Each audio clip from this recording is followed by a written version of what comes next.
Today on an all-new Dr. Phil. It's Piers Morgan in an election week exclusive. I'm so happy that you're still on air through these troubled times because I don't think America and the world has ever needed you more. Piers isn't afraid to speak his mind about anyone, including his friend, Donald Trump. I found Donald Trump's presidency this year handling these terrible events really lacking. I was very surprised when he called me. Plus, two siblings who haven't seen each other because of their opposing political views. I'm shocked that we're here, actually. You've not seen your sister for 2 years? Yep. How does that feel? You just made me so angry, and you've hurt me so deeply. I had no idea this was affecting you this way. Is it really worth sacrificing your relationship over who's in power? Today's going to be a changing day in your life. You've never had anybody working harder to bring you to the threshold of change than right now.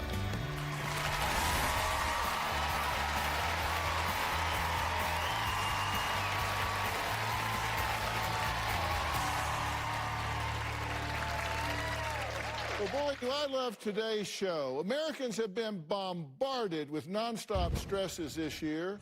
A pandemic, quarantine, homeschooling, social distancing, a tanking economy, the killings of George Floyd, Ahmaud Arbery, Breonna Taylor, wildfires, children in cages at the border, Supreme Court drama, early voting controversy, and angry citizens protesting in the streets nonstop. This has not only been an unimaginable year, but also the most contentious presidential election in decades. And we're going to talk about it. Take a look. Unrest in America, from orderly protests to violent acts of rage. Anger over the death of George Floyd erupts across America. COVID is spreading faster than ever in the U.S., with the highest one-week average of new cases since the pandemic began. Fire crews are on foot trying to stop these flames from spreading. Hurricane-force winds have prompted urgent red flag fire warnings tonight in Southern California. Over 500 children remain separated from their families as a result of the Trump administration's zero-tolerance policy at the southern border. My body, my child, our friends are not for sale. Senate Republicans have made history by confirming Justice Amy Coney Barrett to the Supreme Court. Her confirmation is the first this close to a presidential election. The coronavirus is changing when and how we vote, and that has launched an intense political and legal battle over the ballot itself. We will turn this city red! President Trump is deepening the threat of a constitutional crisis after the November election. He has refused to promise that he'll leave office peacefully if defeated. There are some questions about that ballot drop box that popped up in Canyon Country. The LA County Registrar says it is not official. The only way we're going to lose this election is if the election is rigged. Remember that. The NYPD put the finishing touches today on a plan to protect residents and businesses as the city prepares for possible election unrest. Some stores in Soho, hard hit last time, are taking no chances. Let's just be honest, 50% of the population is not going to be happy. Well, I want today's show to be a wake-up call for not just one side or the other, but for everybody, no matter which side of the political aisle you may be on. I want you to wake up to your own power, your own strength, your own resolve. We need to empower each other and become united again. My guest today says he wants the same thing, so much so that he wrote a book about it. Now, before we meet him, let's take a look at him doing what he does best. How dare you not go with the woke crowd? Let me tell you about the woke crowd. They're a very small number of people. There aren't many of them, but my God, they make a lot of noise. I can get enraged about all sorts of things. I wake up in the morning simmering, right? I read about vegan sausage rolls. I want to go nuts. I hate Google today. On the left, you had the old Google salad emoji, and there was an egg in it. So, because they don't want to upset vegans, Google has now removed the egg. How crazy the world's gone. Sorry. If you don't eat steak, I'm going to kill you. It's exhausting to be woke. because you have to think all the time the wrong thing about everything. What the world really needs right now is a female woke James Bond. What a load of horse manure. Why? This whole gender debate, to me, has got completely out of control. Kids identifying as gender fluid, non-binary. It is nonsense. You and I have talked about Trump for years. I think in this crisis he's been terrible, coming out with ludicrous, crazy theories about bleach, which he then claims were a sarcastic joke. And my problem about liberals today is they've become so illiberal, they're only interested in making other people agree with them and think like them. And if they don't, they no-platform them, they ban them, they cancel them, and it is utter nonsense. Well, joining them by Zoom from his home in London, please welcome editor-at-large of DailyMail.com, host of Good Morning Britain, and the author of the new book, Wake Up. And I'm talking about Piers Morgan. Piers, how you doing? I'm so happy that you're still on air through these troubled times, because I don't think America and the world has ever needed you more. Well, thank you for that, and I agree there's a lot to be addressed right now. And in full disclosure, I want to say to everyone, Piers and I are very good friends. I consider him to be a dear friend of mine. We also work together on another show that I executive produce, Emmy-winning show, Daily Mail TV, now in its fourth season, and Piers is good enough to do some things for us on that show. The title of your book is A Call to Action. And it's Wake Up. And I have read this book cover to cover. Congratulations on this book. It is needed. It is on target. Why do you think we need to wake up? Because you talked about the need for all of us in this extraordinary year to get a sense of perspective, to work out what is important in life, to understand the most valuable things we have, our health, our family, our friends, our community.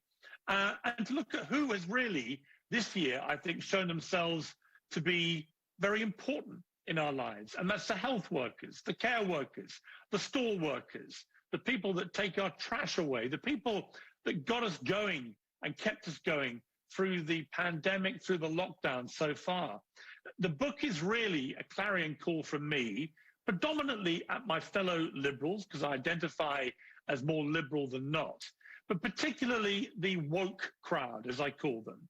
These are the ultra-liberal people, or they claim to be ultra-liberal. In fact, they're very illiberal, and they have slowly gathered momentum and power, and they've done it through a very aggressive use of social media, and they really want to dictate how all of us lead our lives. And being woke originally was a good thing. It meant that you were socially and racially aware of injustice.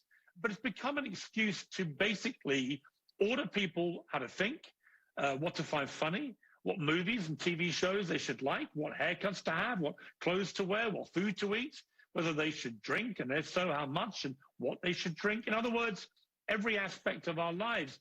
And it's developed this huge culture war that rages 24/7, again, driven by social media, that I think is really harmful to democracy, certainly not liberal. And that's why I say, let's wake up. Let's get our priorities right again. Let's go back to what is important in life and not what a small group of very noisy people on social media tell us is important. Well, you know, I watched this, and I've always thought about liberal, and I never talk politics here, and I'll argue each side equally, but I always thought about liberals as being very inclusive, just kind of everybody has a home here. But yet I now see this ultra left-wing group of, you call them liberal fascists, who are really a bullying crowd. And it is a small, highly vocal minority that's using social media to attack and dictate. And I think that's who you're talking about, right? Yes, and it's very damaging, because what it means is that people are more and more afraid to express an opinion. And yet the bedrock of any democracy, whether it's in America or the UK here, is that we debate things. You know, your show has been built around having honest debate about all sorts of stuff. You and I have agreed about things, we've disagreed about things, but at the end of it, we've stayed friends and good friends, and I value that friendship. What is being lost in this woke frenzy is that ability to have different opinions, to have a friendship group where people maybe support Trump, don't support Trump, like Joe Biden, don't like Biden, like vegan food, don't like vegan food, whatever it may be. You ought to be able to have honest democratic debate. And when I see, Phil, universities now, all over America and all over the UK, no platforming any speakers that don't sign up very carefully to this ultra woke liberal view of life. I get scared for what kind of education our young people are getting if the only thing they ever hear is a validation of their own echo chamber, fueled by Twitter, by Facebook, whatever it may be. And it's not just a left problem. It's been a problem on the right too.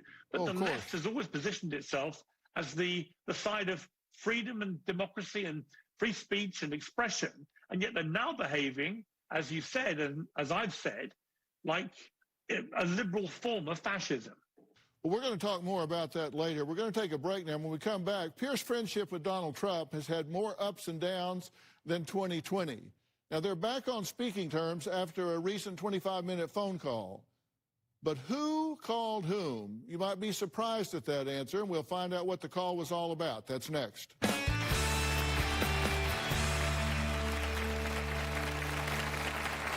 When this thing started, the president's job was to calm things down. Instead, he said, when the looting starts, the shooting starts. He said, Proud Boys, stand back and stand by. What was he thinking? And later, He believes in Biden, and I think that President Trump is the man of the hour. The difference in political views have damaged our relationship to the point where I just want to have nothing to do with her. well, you've not seen your sister for 2 years, but you're seeing her now. How does that feel?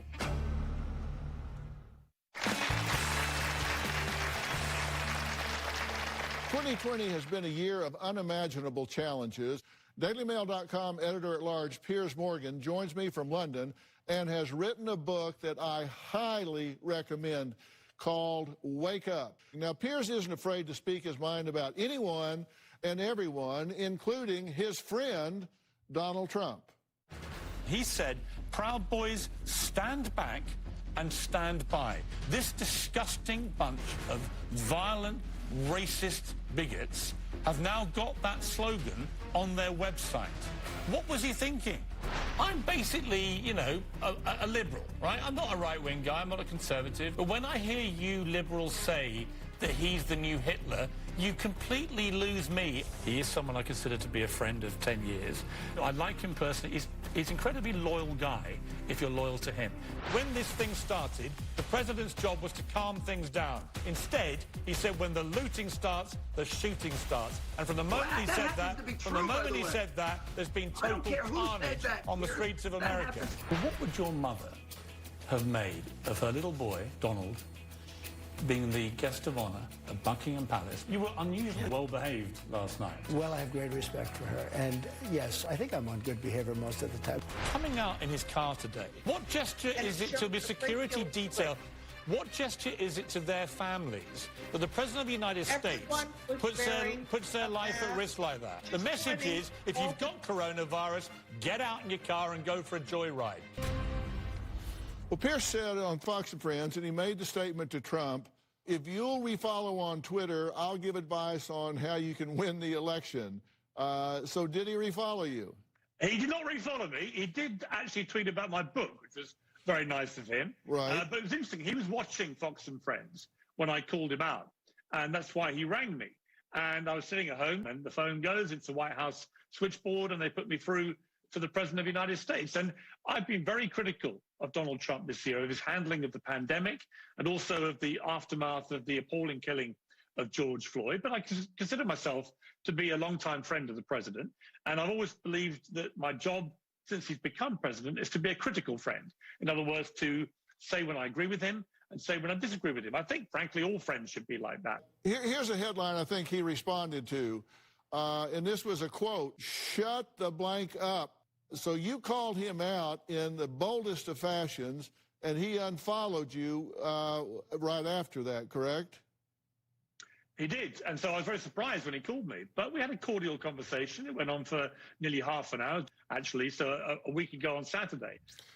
He was very bullish about his election chances, but we also had a chance to discuss his style. And I said to him, whether you win or lose the election, Mr. President, can I just say that the one thing which is a real fault line throughout your presidency is that because of your need to always be the strong, tough guy, which is something I know he feels he has to do, you've forgotten how to be empathetic. And showing empathy as a world leader isn't a weakness. It's actually a great strength. What America needs from any president, whether they're Republican or Democrat, is a big wrapped arm around the country to say, I get it, I know you're suffering, I'm going to do everything I can to help you. And I'm afraid that even though I'm a friend of his, I've found Donald Trump's presidency this year in handling these terrible events that have gone on really lacking in that empathy. And I think that's been a great shame. And when you said that to him, by the way, where were you when he called you? I was in this very room, actually. I got a call. It was the White House switchboard saying, I recognized the number, saying, Mr. Morgan, are you available to speak to the president? I toyed for a moment to say, actually, I'm busy right now. I'm watching the football. But I quickly said, of course, I'd love to. And then on came that familiar voice. Right. And when you told him what you said about you need empathy, it's not a weakness, it's a strength, what did he say? He listened. He was respectful to what I had to say. I have to say I didn't in the following 10 days see any evidence of him pivoting to be more empathetic. We saw a string of rallies in which he was still the big, strong man, tough guy image that he wants to propagate. But I really think he can have it all in that sense. You know, you want strong leadership, but you also want somebody who at least shows the people who are losing loved ones, they're losing their livelihoods, they're fearful for their money, for their families, for their kids, for putting food on the table. They want to know that the White House and the man or woman who is presiding over the presidency really understands what's going on. Well, this election in particular has divided families across the country like no other. Now, I'm adding two guests who are siblings and haven't seen each other for 2 years because they're opposing political outlooks. They'll be seeing each other for the first time on this stage, and Piers and I are going to have some comments for them right after the break.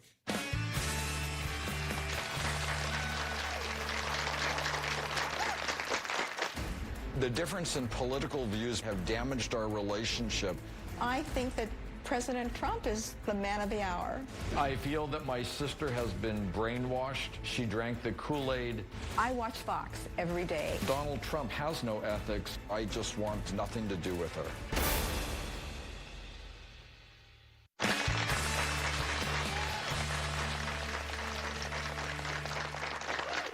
We're talking today about how the events of 2020, in particular the presidential election, have created disorder and division in our country. Now, my special guest today, editor-at-large at dailymail.com, Piers Morgan, has written a revealing book all about the daily social and political chaos Americans have dealt with since January, titled Wake Up. My next guests, Joe and Simone, one Democrat, the other Republican, are siblings who say they haven't seen each other in person in 2 years due to their different political beliefs. Politics has come close to destroying the relationship I have with my sister Simone. I love my brother Joe, and we just don't see eye to eye when it comes to politics. He believes in Biden, and I think that President Trump is the man of the hour. My sister is on a steady diet of Fox News. I watch Fox every day. I would rather watch Fox than watch a movie. I love Fox. They're honest, sincere people. I feel that my sister has been brainwashed. She drank the Kool-Aid. I asked her how she could support someone who was so reckless and dishonest, and she told me point blank he hasn't broken any laws. I think all those little name callings that President Trump puts together are kind of very creative, like Pocahontas or Sleepy Joe. It's game playing, but it doesn't hurt anyone. Growing up, My impression of my sister was that she was a liberal. She had gay friends, and this is a very close subject to my heart because I'm a gay man. My brother Joe, he's homosexual, and I think that's part of his reason for wanting to gravitate towards a more progressive type of environment. He is not open to other views. He's really been indoctrinated by the media that is so hateful against Trump. This is my Trump mask, and I love it, because wherever I go, people ask me, oh, where did you get that? Donald Trump has no ethics or moral fiber. When I heard the Access Hollywood tape and they talked about grabbing women by the I was shocked. I've been around for a long time, and guys will be guys. If Dr. Phil can bring my brother to the realization that even if our politics are different, we're still brother and sister. The difference in political views have damaged our relationship to the point where I just want to have nothing to do with her. Joe, how are you, sir? Great. I'm Have a seat. shocked that we're here, actually. Well, you've not seen your sister for 2 years, Yep. but you're seeing her now. How does that feel? Well, I love my sister. Right. How's it feel to see your brother after 2 years? It's a little weird, because I didn't realize that we had this kind of problem. It just didn't occur to me that you've taken it to this level. I mean, it just doesn't seem like the fact that we are brother and sister, and we've been together for so many years, and we've gone through our ups and downs, I know, but this is a totally different situation. I mean, I can't believe that I antagonize you so much. It's not a matter of antagonizing me. I feel disappointed. I feel betrayed. I have to tell you a little bit about our history. My mother had me when she was 47 years old. My mother and sister are both Holocaust survivors. My mother was starting a new family, and she almost lost her life giving birth to me. So as a baby, I imprinted on my sister. So I have these dreams where it's you and it's mom, and I wake up and I'm confused. I don't know, was I dreaming about my mother or my sister? And it's as if I woke up only to find out that my mother was really a Nazi or a Nazi sympathizer. And my sister lives on a steady diet of Fox News. I watch Fox News. I watch CNN. I feel like she's been brainwashed.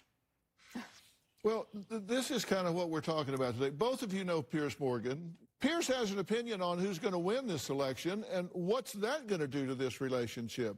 We'll ask Piers what that is after the break.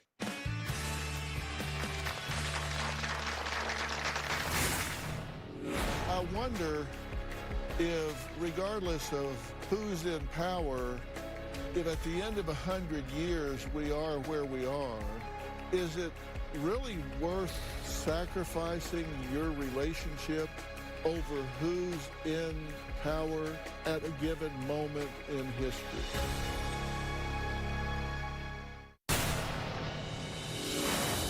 I think my sister Simone has become a fear-mongering hater.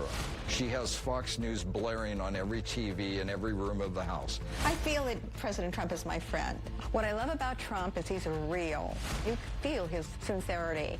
And when people say they don't sense any sincerity in him, I wonder what planet they're living on. I feel defeated. I feel completely defeated. People have said we've never had such a divide in America. They seem to forget about what happened with the Vietnam War and people marching in the streets. They seem to forget about the Civil War, where we're actually shooting each other. And I'm talking about the fact that we're letting political issues actually divide the two of you. Look, this is about a choice to reorder your priorities. And you know, I did a little calculation, because I wonder sometimes how much difference there really is between the parties and what gets done. I look back over the last 100 years, And, you know, it's been pretty equally divided between how many Democratic presidents and how many Republican presidents we've had. In fact, I think it's just one over the other. It's like 24-25. And so I hear each side getting all self-righteous and sanctimonious. You're wrong. No, you're wrong. You're wrong. You're wrong. They've each had a pretty equal chance to run their agenda, but yet we are where we are today. So I wonder if, regardless of who's in power, if at the end of 100 years we are where we are, is it really worth sacrificing your relationship over who's in power at a given moment in history? Well, Dr. Phil, for me, I don't really care who's in office as long as they're honest and ethical and don't interfere with my sleep at night. Under President Donald Trump's presidency, I can't sleep at night. I wake up every morning and I check the news feed to find out what has he done now. You know, has he nuked France? I mean, the man is a lunatic. Do you think the other side doesn't wake up and do that when the other side is in power? Come on. Well, all I know is that when Barack Obama was president, the Obamas brought dignity to the White House. In your opinion, yes. But that's your opinion. Pierce, who do you think is going to win this election? Well, last time I was one of the few voices to consistently say, I think Donald Trump's going to win. Yes. And everyone assumed Hillary would. This time I'm not as confident. If you'd asked me in January, I'd have said Trump would have been comfortably re-elected. Things were going very well. The economy was strong. You could paint a pretty good positive picture for Trump then. And then came the pandemic, and then came the George Floyd killing and protests, and he blew it. Now, whether he could pull off a miraculous last-minute seizing victory from the jaws of apparent defeat, I think it's a big ask even for him. The question really is, does he deserve to win? Did he deserve to get re-elected on the back of his leadership this year? I think that's a harder question for the American people. We're going to add another woman to this conversation in a minute who says the Trump administration has thrown her into a deep well of severe anxiety and depression. She wants to know how to navigate her way out of this. We'll talk about that next.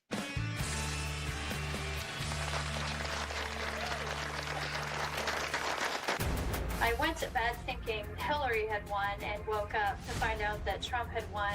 This overwhelming feeling of depression hit me. If I see a Trump sign, I get angry. He's a sexist pig.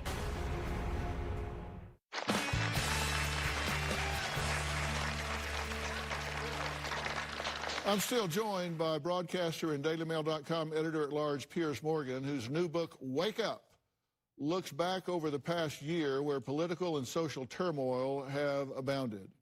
Now, my next guest, Alex, reached out to me because she says her power, strength, and resolve have been replaced with depression, anxiety, and rage after 4 years under the Trump administration. When I first heard that Donald Trump was running for office in 2016, I thought that it was a joke. I went to bed thinking that Hillary had won and woke up to find out that Trump had won. This overwhelming feeling of depression hit me. I remember crying and crying. It's hard for me to believe that somebody would vote for someone like him. If I see a Trump sign on the road, I get angry. I feel a lot of hatred. Even though I was raised in a Republican Christian home, I voted for Obama his second term. I voted for Hillary in 2016. I feel like everything that I was taught as a child, I feel like I was lied to.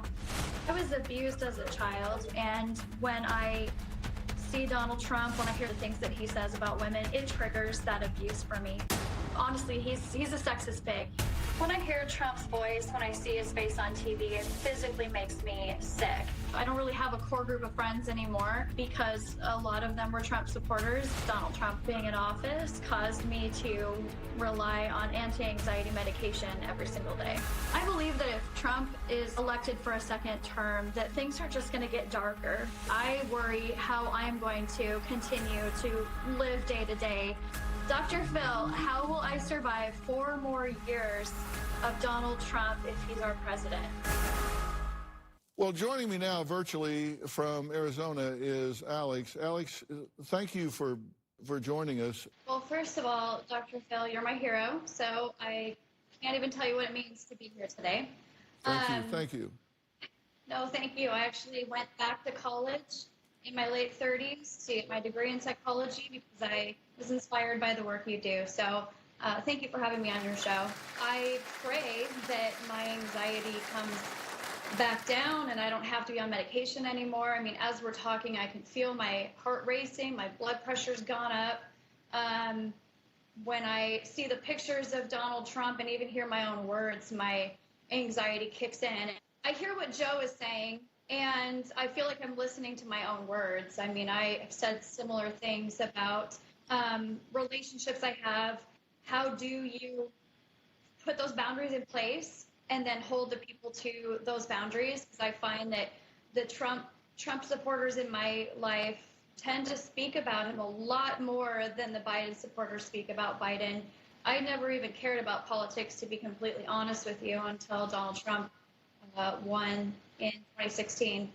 Well, Pierce, does it surprise you that there's that much turmoil that Joe and Alex are saying that this has become so personal that it has actually affected their mental health on a day-to-day basis to the point of disrupting their quality of mental and emotional well-being? It's the self-righteous element on both sides, where it's not just enough to have an opinion. You have to have a view that your opinion is the only one that's allowed. And I think if you then have that view and you see other people expressing different opinions, it sends people slightly nuts and they get hysterical. And I'm like, calm down. And later, You've just made me so angry, and you've hurt me so deeply. have either one of you heard anything I've said about spending time together and not talking about politics?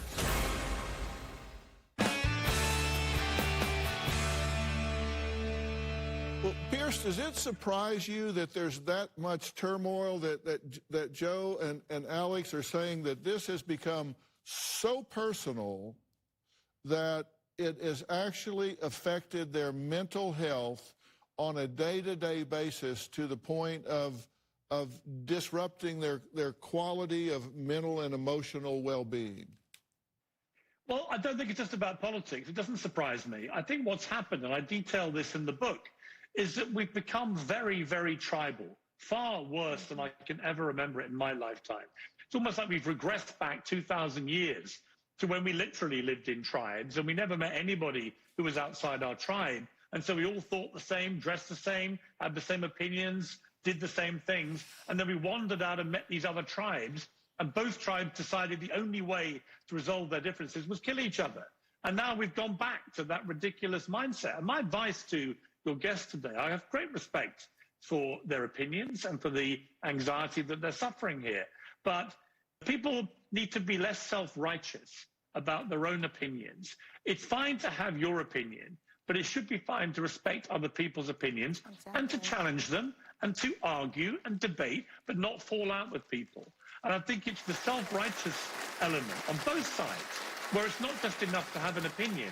You have to have a view that your opinion is the only one that's allowed. And I think if you then have that view and you see other people expressing different opinions, it sends people slightly nuts and they get hysterical. And I'm like, calm down. Let's all get our perspective right again. This pandemic should change everything. And the key thing it should change is an ability to stop all shouting at each other and become a little bit more civil. My dad used to say, boy, you need to spend 5% of your time deciding whether you got a good deal or a bad deal, and 95% of your time deciding what you're going to do about it. You have to decide, okay, what am I going to do to maximize my life, to maximize my relationship with my sister, to control my anxiety, to control my depression. 5% of the time deciding whether it's a good deal or bad, and 95% of the time saying, what coping strategies can I adopt? How can I accommodate to this? What can I do to bring about change, become an activist, manage my anxiety, depression, relationships, whatever. What am I going to do about it? Not being a victim, but being self-determined. Now, we've seen how stress and anxiety can run amok at a time like this, so how do we regain control of our emotions? I've put together a formula that I think is important, and I'll share it with you next.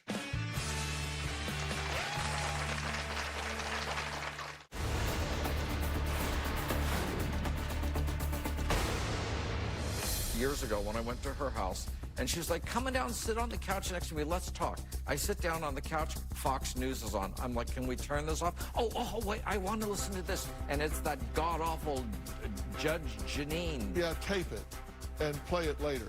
Now, have either one of you heard anything I've said about spending time together and not talking about politics? This is your sister, and you're going to feel really happy if you spend some quality time with her and don't talk about politics. You'll appreciate spending some time with her. I'm willing. I'm totally willing. I don't have to talk about politics. Really, just... You just made me so angry, and you've hurt me so deeply. I just... You have hurt to me begin with, very I had no idea this was affecting you this way. You're painting her with the Trump brush, and she's not Trump. She's your sister. I begged you to turn the TV off so we could have a conversation, and you just won't do it. I'm saying, give each other a chance to hit the reset button and give it a fresh beginning. Okay, I'm willing to do that. There you go. There you go. That's all you need to do. He says he's willing. Is just meet me halfway. You're right here. Meet him halfway. Well, I'm back with Piers Morgan, Joe, Simone, and Alex from Arizona. And we've been talking about all of these times that are going on right now. And at the break, Joe was saying, you know what? I'm through keeping my mouth shut.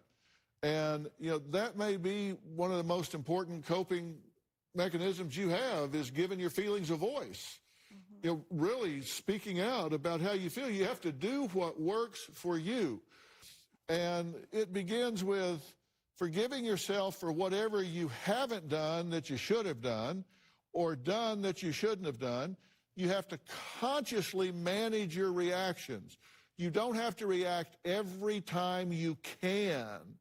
You need to take care of your body physically, which means you've got to exercise regularly, eat right, do the things that you need to do to take care of yourself physically. You need to practice relaxation techniques such as visualization and progressive muscle relaxation. It's important that you manage your physiological stress in your body. I mean, even just taking a moment to breathe deeply at least once a day, you have no idea how this resets what's called homeostasis in your body, and it lasts for hours after you do it. So those things can make a really big difference, and I'm going to put that list on drphil.com. And I really hope you two will make a choice to have an active brother-sister relationship, because when one of you's gone, they're gone forever.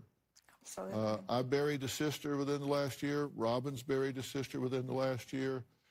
And I just hope and pray that you will choose to not let something over which you have no control dictate your relationship.